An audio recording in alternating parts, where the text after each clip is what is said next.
عزیز ساتھیوں، ربیع الاول شروع ہوا اور الحمدللہ ربیع الاول کے شروع ہوتے ہی گستاخ رسول چھوٹے مرزا کو جیل کے اندر بھیج دیا گیا۔ یہ تمام مسلمانوں کے لیے خوشخبری ہے۔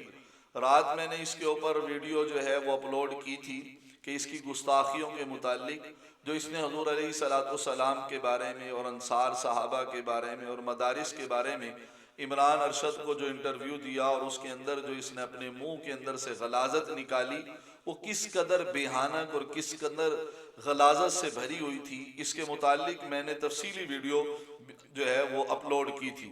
عزیز ساتھیوں، رات کی خبر کے اندر الحمدللہ اللہ کے فضل و کرم اور احسان سے اس کی گرفتاری ہوئی۔ اللہ تعالیٰ اس کو عبرت کا نشان بنائے، یہ باتیں بھی ہم نے کہی تھی۔ عرض یہ ہے کہ اس کی گرفتاری ایم پی او کی طرف وجہ سے نہیں ہونی چاہیے تھی، یعنی نقص عمل کی وجہ سے نہیں ہونی چاہیے تھی۔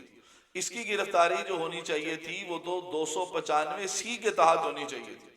آج اگر کسی بچے نے کوئی چھوٹی سی کوئی چیز اٹھائی ہوتی ہے، ٹھیک ہے، اس کو جو ہے پیمرا والوں کو دیکھ لیں، کوئی بچوں کو ہتھکڑیاں لگا کے لے کے جا رہے ہوتے ہیں، اور یہاں اس کی گرفتاری ایک ڈرامائی انداز کے اندر ہو رہی ہے۔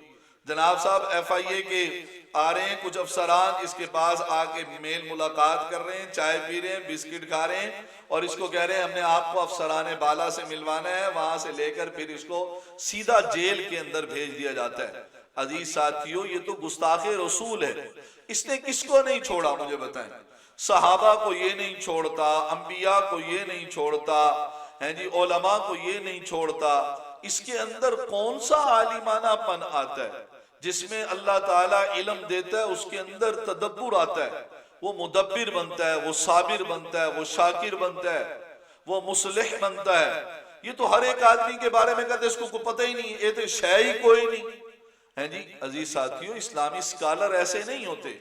اور میں آپ کو ایک اور بات آج پیشن گوئی کے طور پر بتا دوں، اس کو کچھ عرصے کے بعد چھوڑ دیا جائے گا، دیکھ لیجئے گا، کیونکہ ہر وہ شخص جو اسلام کے خلاف پروپیگنڈا کرتا ہو، اسلام کے خلاف مذہبی لبادہ اوڑھ کر عام مسلمانوں کو گمراہ کرتا ہو، اس کی سرپرستی باقاعدہ یہ دجالی فتنہ انگیز شر پسند مسلمانوں کے دشمن، پاکستان کے دشمن ان کی سرپرستی کرتے ہیں۔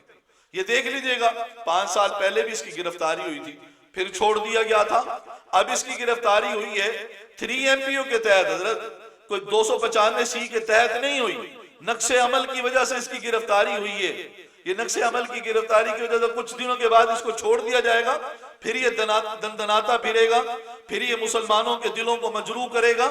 ابھی عیسائی حضرات نے، کتنی کرسچین کمیونٹی نے یہ کہا ہمارا اس سے کوئی تعلق نہیں، اس نے جو بات کہی، اس نے جو ہمارے متعلق، ہمارے مذہب کے متعلق جو بیان دیا، ہماری کسی کتاب کے اندر، ہمارے کسی مذہب کے اندر ایسا کچھ بھی نہیں۔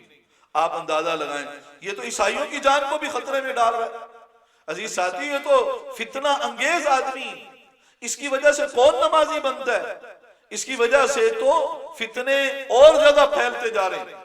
میری تمام حضرات سے، حکومتی اداروں سے گزارش ہے کہ اس کو 295 کے تحت اس کا ریمانڈ بھی لیا جائے، اور پھر اس کو عدالت میں پیش کر کے 295 کے تحت اس کو کیفر کردار تک پہنچایا جائے۔ عزیز ساتھیوں، جب یہ چیزیں ہوں گی، انصاف ہوگا، تو مسلمانوں کے دل ٹھنڈے ہوں گے۔ صرف یہ 3 ایم پی او کے تحت نقص عمل کی وجہ سے اس کی گرفتاری یہ کافی نہیں ہے، بلکہ اس کو 295 کی دفعات لگا کر اس کو کیفر کردار تک پہنچایا جائے۔ اللہ سے ہم دعا کرتے ہیں اللہ تعالیٰ ایسے گستاخوں کو عبرت کا نشان بنائے۔